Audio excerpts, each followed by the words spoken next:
r/AskReddit. What's the most unhealthy thing that society encourages us to do? Prioritizing work over well-being. This is something that I've been working hard on for the past several months. When I first joined the workforce about 1.5 years ago, I thought that my job was supposed to be my biggest life definer. I would work and figured my identity was what I did for work. However, programming and it were never my passions. Nor are they today. I've had 2 jobs in them now, and they pay the bills and more. But I've found that my passions and ambitions will never be in my job/career, but in my hobbies. My job is just a way to sustain a lifestyle that allows me to enjoy my hobbies. I had to learn this the hard way. I'm a software engineer. Coding was my passion until I entered the workforce. Now the last thing I want to do when I leave work is touch a computer. The vast majority of my hobbies do not involve computers at all, and the 2 that do tend to get neglected for periods of time simply because I can't bring myself to look at a computer when I get home sometimes. What I've realized is that for me to be healthy I need to go to work hard for my 8 hours, and I do enjoy and feel accomplishment with that work, but then go home and do something else. I will never prioritize work above my life again. Tolerate all opinions to the point where we don't critically appraise anything and give everything equal weight. According to a British politician, we've had enough of experts. Duck you spam-faced prick. This is what's wrong with the planet. Basically, indiscriminately respect beliefs and opinions. I indiscriminately respect your right to an opinion, but if your opinion is ducking stupid for all sorts of legitimate objective reasons, then you should be told it's ducking stupid, not coddled or protected from criticism. Edit. This cuts both ways. Blindly accepting the majority opinion is somewhat ignorant. 2. If less dangerous. Critically appraising where you get your information. An expert's credentials and why they think what they do is important.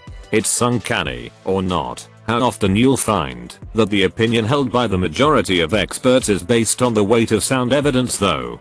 This is basically how we got Trump. I hate this line of thinking. Trump got the same damn number of votes as McCain did 8 years ago. Clinton just got 10 million less than Obama did because our turnout sucked. The loss was thoroughly preventable, but she didn't get the same support. Consumerism. Having to own the right stuff to have worth. I have family who is like this. Why are you buying brand name shoes for young kids who will outgrow them in a month? Why do you need to go shopping or eat out every day? Edit. Decent, well-fitting shoes are fine, but 4 or 5 pairs of Nikes at a time. It's not that they care about their kids' feet. For God's sake. They have Instagrams devoted to their children's shoes. A boy needs his Timbs. My guy. Parents tell their children to eat everything off their plates, even when they had enough. This leads to kids developing habits that make them ignore the feeling of being full. Many take this habit to their deaths. As adults they just keep overeating.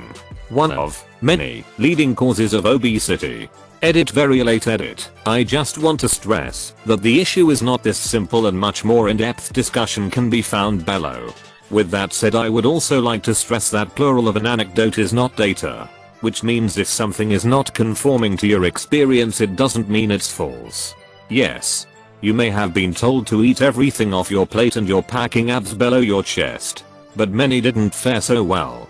It's also very hard to prove causality as there are so many other factors at play. However, it pays to be mindful to the food culture that we predispose our future generations to. This is the case for sugar, calorie intake, and sometimes it's forcing our kids to eat everything off their plates. Also a million other reasons too. What I have written is not bullshit, but it's not a silver bullet to prevent obesity either. The underlying reason is good though, to either teach kids that they shouldn't have the privilege to waste food or force them into good nutritional habits, like forcing them to finish vegetables. Parents just need to be more mindful about portion control. I concede that forcing kids to eat vegetables might not be conducive in the long term. Thanks for all the information. But for everyone who can't handle seeing the word privileged without frothing at the bit and thinks that wasting food isn't a concern, well, let's just say that I disagree. Yeah, how is this not obvious? It's not like you've dumped enough food for a 20-year-old male on your 6-year-old's plate, right? Only give him the correct portion with healthy foods included, and then, in that case, having him finish his food is fine and instills the idea that he cannot simply eat the more appetizing options, but must also eat all the vegetables and fruits. An 8-hour workday when studies have shown we are really only productive for about 6. We should have more time to actually live life. I spend an inordinate amount of time at the office considering all the stuff I could be doing at home. Then when you finally get home, there's only 3 hours that I can commit to housework/home improvement. It's incredibly frustrating because I have spare time, but that's time I have to look busy at work. Eat food with lots of sugar. We don't really notice it, but most food is loaded with sugar, even if it doesn't need to be, because sugar is cheap when compared to other natural products and flavorings. It also adds a lot of weight to the product, so the total weight stays the same while profit increases. Most companies don't care about this anyway, because people like sugary sweet stuff and will probably still buy it if they don't look closely at the sugar content and think carefully. Obviously this excessive consumption is unbeknownst to ourselves, so a lot of people end up obese or diabetic. I've lived abroad for 5 years and came back to the USA over the break to visit family. Had turkey sandwiches at my sister's where we used some oat nut bread or something that sounded similarly healthy. The bread was sweet. It wasn't supposed to be a fruit bread or anything. Just they added it for whatever reason. And I couldn't even finish the sandwich. I mean, damn. I can't imagine her oat, but bread was more healthy than my go-to white bread made only with flour, yeast, and salt if you dump all that sugar in it. Fellow American here. This is honestly such a huge thing that I wish more people realized. There's so much sugar in the bread, especially the whole grain stuff, and people just don't realize it. I wish there were more proper bakeries for people to buy actual bread from. Edit to those telling me to make my own bread. I try to, but it's time consuming, and I need practice. I generally buy from a local bakery down the street that makes some amazing sourdough. Anti-intellectualism. There seems to be a trend where ignoring expert opinions is cool. Doctors say to vaccinate my children, but Facebook says otherwise. Doctors are whack. Definitely going to side with this Facebook article with 159 shares. Holding our farts. It can lead to gastrointestinal problems. I learned to fart silently. Best to do it somewhere crowded and ignore it. Nobody will know who to blame. You see that car that you definitely can't afford on your income? You should definitely get it. I've been told I should just take that vacation because what are credit cards for? I'll answer that. Credit cards are for paying off every month while milking the company for points. In some ways it encourages the idea that what you're missing can always be found through consumption of media or buying stuff. I buy media and consume stuff. Am I safe? Only if you physically eat the media. Then yes.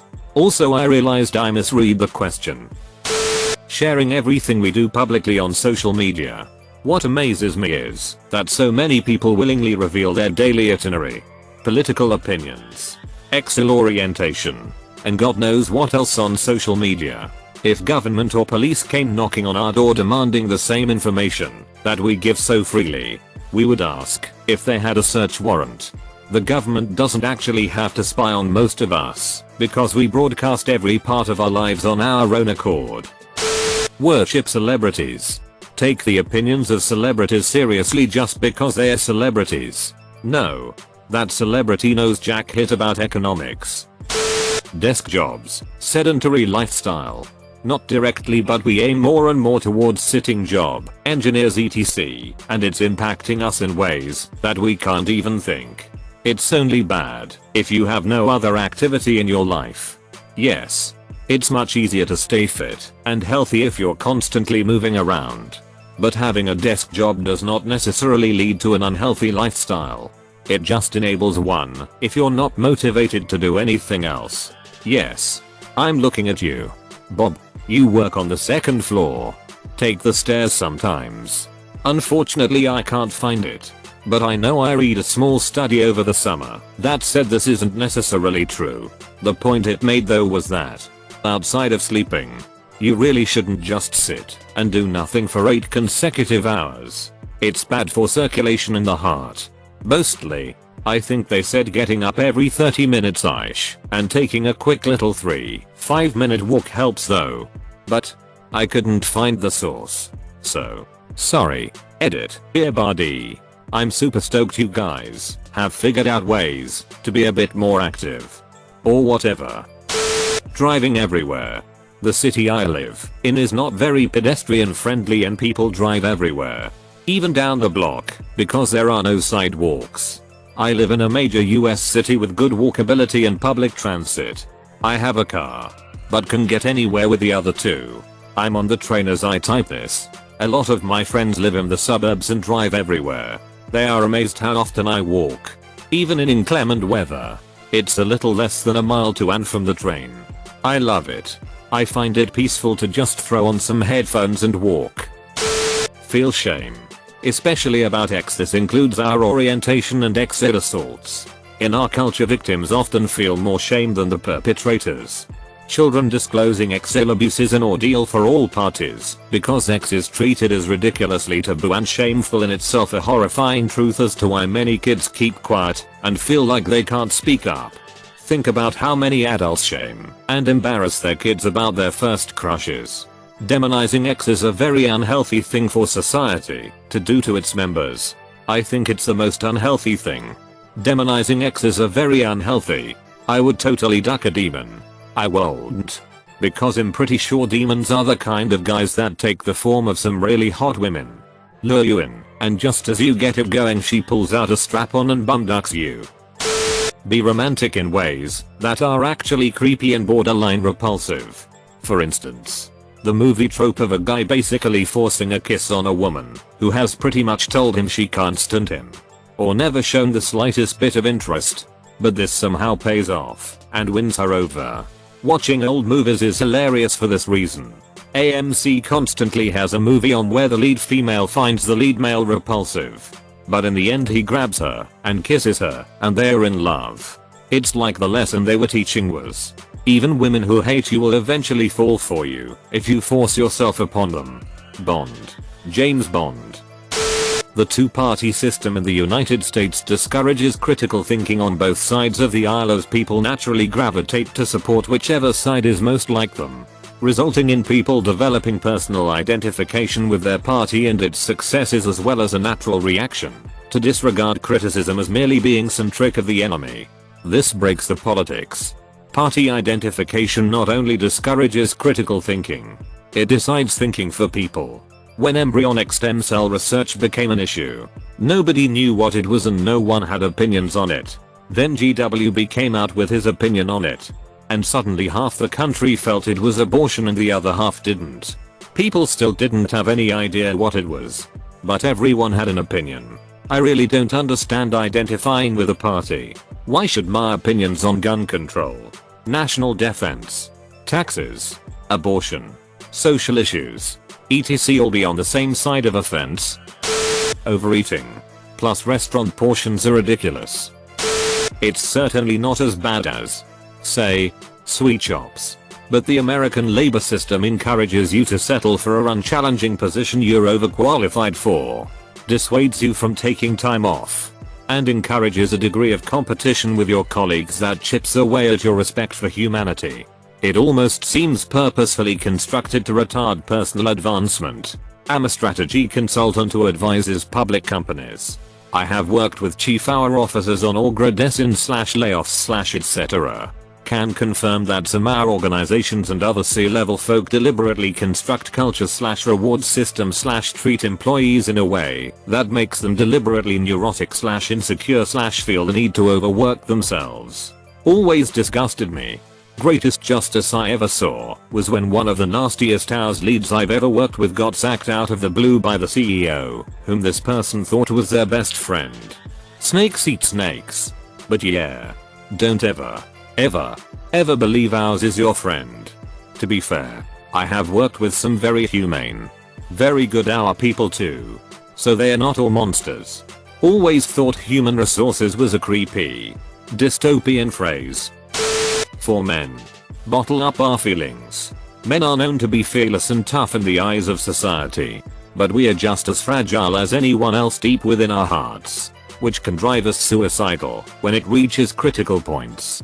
Edit. Thanks for the first gold. Kind stranger. I really appreciate it. I was always told I was sensitive when I was a kid, and even made fun of because of it.